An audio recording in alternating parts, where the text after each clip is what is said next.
협조 못합니다. 못해. 이렇게 돼 있죠? 누가 협조 못한다고 얘기를 한 거예요? 뒤에 보시는 사진은 지금 대통령 관저 앞, 그러니까 이게 경호구역 그 시작 입구분이죠. 여기에 지금 차량들로 이렇게 막혀져 있는 모습, 이게 사진으로 있는데 협조 못한다. 일단 화면으로 최근에 경호처, 군, 경찰 뭐 여러 가지 얘기들이 있어요. 일단 보시면요. 가운데가 대통령 경호처가 있죠. 최근에 경호처가 경찰 쪽에 대통령 경호 지원 협조 요청합니다. 이런 얘기를 전달했답니다. 그런데 경찰이 지휘관계 아닙니다. 그렇다면 이게 뭡니까 지금? 지난 3일 1차 체포영장 집행 때도 여러 가지 얘기들이 있었죠. 경호처와 경찰, 군의 무슨 관계에 대해서. 근데 최근에 경호처가 지원 협조. 그러니까 이거는 체포영장 집행을 저지하기 위한 그 상황에 대한 협조 요청을 한 거잖아요. 근데 지휘관계 아니라는 게 경찰의 입장입니다. 그렇고요. 오른쪽으로 가면은 군이 있습니다. 군. 지금 대통령 경호를 담당하는 군 조직도 있거든요. 자, 근데 군 당국자 얘기는 이래요. 경호처에 배속된 55 경비단 윤석열 대통령 체포 저지에 투입 안 할 겁니다. 투입 안 한다는 얘기가 지금 관계자의 설명 중에 나오고 있습니다. 그렇다면 이게 어떻게 되는 겁니까? 원래 경호처는 경찰, 군의 협조를 받아서 대통령 경호, 경비를 하는 거거든요. 근데 경찰과 군의 모습을 보니까 협조 못 하겠습니다. 체포영장 저지에 대해서는요. 이렇게 상황이 된 겁니다. 자, 오늘 국방부가 뭔가 짧게 설명을 좀 내놨거든요. 확인해 보겠습니다. 55 경비단 철수라는 건 어떤 의미를 말씀하신가? 어디서 철수? 뭐 배속을 바꾼다든지 그런 건 현재 국방부 검토하고 있는 건 없습니다. 55 경비단 뭐 부모들이 뭐 이렇게 뭐 항의 전화를 많이 군에 했다 이런 건 뭐 네, 그건 제가 아는 바는 없고요. 네, 그런 보도가 있었던 건 저도 봤는데 그건 제가 아는 사안은 없습니다. 그러면요. 지금 대통령 경호 인력이 어떻게 구성됐는지 이거 좀 정리 좀 해볼까요? 화면에 있습니다. 그동안 뭐 삼중 뭐 경호 이렇게 나왔는데 대통령 경호 인력 구성이 대충 이래요. 물론 이게 정확하진 않습니다. 왜냐하면 이걸 누구도 명확하게 설명하지 않거든요. 이거는요. 근데 최근에 체포영장 집행과 관련된 많은 보도가 있는 가운데 이런 게 알려진 거죠. 지금요. 일단 경호처 경호원은 대략적으로 한 750여 명 정도 된다 그래요. 이것도 대략적입니다. 그리고 군이요. 수방사 소속의 55 경비단이 있고요. 33 군사 경찰 경호대가 있습니다. 여기 군이에요. 그리고 경찰 쪽은 101단, 102단이 있습니다. 이렇게 구성이 돼 있다 그래요. 근데 만약에 지금 앞서서 봤지만 경찰도 그렇고 군도 그렇고 이거 체포영장 집행 저지하는 쪽에는 투입 못합니다. 이렇게 된 거죠. 그러면 군하고 경찰을 뺄 경우에는 700여 명의 경호처 직원만 남게 되는 겁니다. 그리고 경호처 직원도 모두 다 경호 전담만 하는 게 아닐 거 아니에요. 거기도 사무 인력도 있고 여러 가지 인력도 있을 텐데 그렇다면 저거보다 줄어들게 되는 거죠. 최수영 평론가. 네.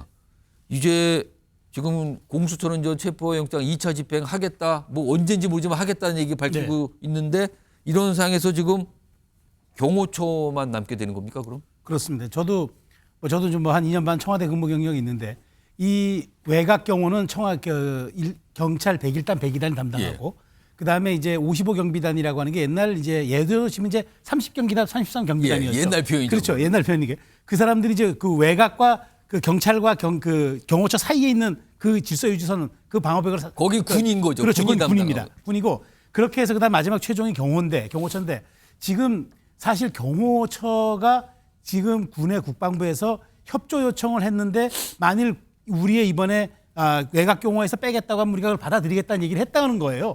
그 얘기 뭐냐면은 사실 지금 경찰은 배속이 됐을 때 경호처는 배속이 됐을 때 군을 지휘할 수 있지만 군의 원소속 부대는 합참과 국방부이 지휘하기 때문에 국방부의 지휘를 아마 따라야 할 겁니다. 원소속이기 때문에 그렇다 그러면 실제로 이번에는 대통령 경호처밖에는 남을 병력이 없어서 그렇다면 이제 이른바 외곽 경호 그러니까 지난번에도 관저의 외곽들은 다 뚫려서 마지막 관저 정문까지 와서 경호처와 대립하지 않았습니까? 예. 그럼 그렇다면 이번에는 거의 초반부터 그런 상황으로 갈 수가 있겠다. 아, 초반에 초반부터. 예를 들어서 이 공관구역 정문이 있잖아요. 그렇죠. 거기는 지금 군 쪽이나 뭐 경찰 쪽이 담당한다고 네. 알려져 있고요. 근데 거기는 그냥 통과될 통과를 할 가능성이 있는 있다. 거죠, 지금 현재. 어. 그렇다면 이제 현재 700여 명으로 추산되는 경호처 병력만 말하자면 이제 앞으로 집행할 수 있는 공수처와 경찰들의 인력을 상대해 줘야 되기 때문에 예. 만일 그렇다면 이번에는 경호처가 어떻게 하느냐에 따라서 달라질 수 있는데 저도 여기서 따라 또 좀 지적되는 지점이 뭐냐면 우리가 대통령 비서실 같은 경우에는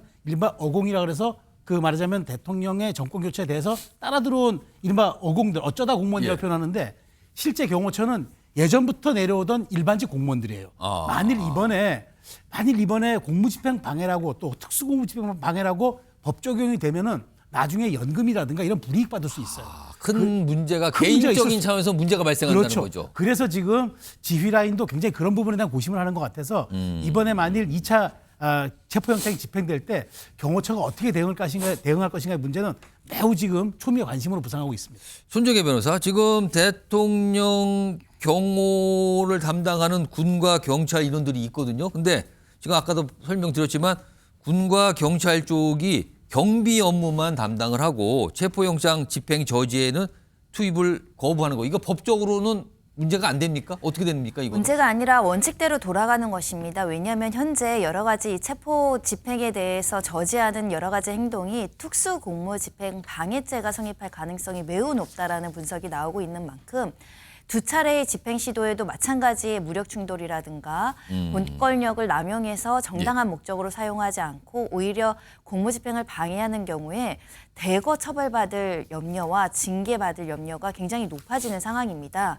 특히 1차 영장 집행 이후에 2차 영장 집행 사이에 이의 신청을 기각함으로 인해서 법원에서 재차 체포영장의 효력에 대해서 설명을 했거든요. 예. 그런데도 이렇게 이제 저항하는 경우에는 처벌의 위험이 있기 때문에 위법한 명령이라고 하더라도 이걸 따르지 않아야 되고 위법한 명령을 따르더라도 처벌한다는 것이 기본 판례이기 때문에 지금 군과 경찰은 이 부분과 관련해서는 우리 부하들을 처벌시킬 수 없다. 이런 점에 대한 판단을 한 것 같습니다.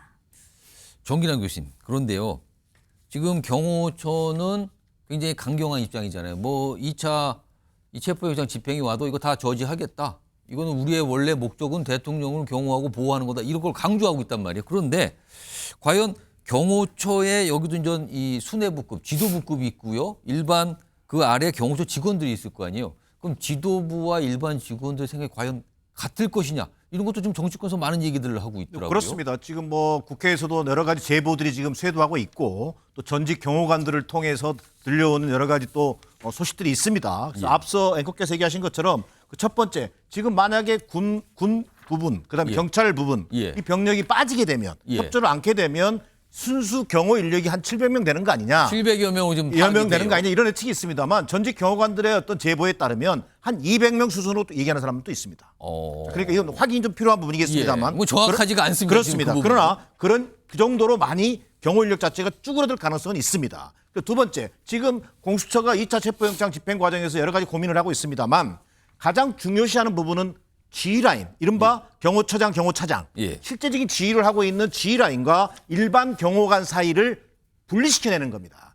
지금 MZ세대를 중심으로 한 경호관들은 예. 아니 이거 좀 이게 방송에 적절한 말인지 모르겠습니다만 이거 미친 짓 아니냐. 이게 상관들의 명령이 온당한 거냐. 법적 근거가 없다. 예. 라는 얘기들이 굉장히 많다는 거예요. 그러니까 약간의 이 상황에 대한 약간 의문, 이게 도대체 어떻게 된 거냐 이런 생각을 할 수 있는 거 아니냐는 그렇습니다. 겁니까? 우리가 지난 12월 3일 뭐 국회 내란 그 계엄 과정에서 우리가 확인할 수 있듯이 예. 공수부대 뭐 특전사 요원들조차도 예. 어찌 보면 좀 그 살랑살랑 약간 소극적 예, 저항을 했지 소극적 않습니까? 움직임이었어요. 행동을 했지 않습니까? 예. 그런 것처럼 이번 제2차 체포영장 집행 과정에서 경호관들 젊은 세대를 중심으로 해서는 이 지휘라인과 분명하게 선을 갈라주게 되면 예. 그다음에 법적 어떤 책임 이런 부분들을 분명히 하게 될 경우에 그 소위 일선 경호관들은 적극적인 어떤 위법적인 명령에는 복종하지 않겠다라고 하는 어떤 입장들을 가지고 예. 임할 가능성도 높아 보입니다.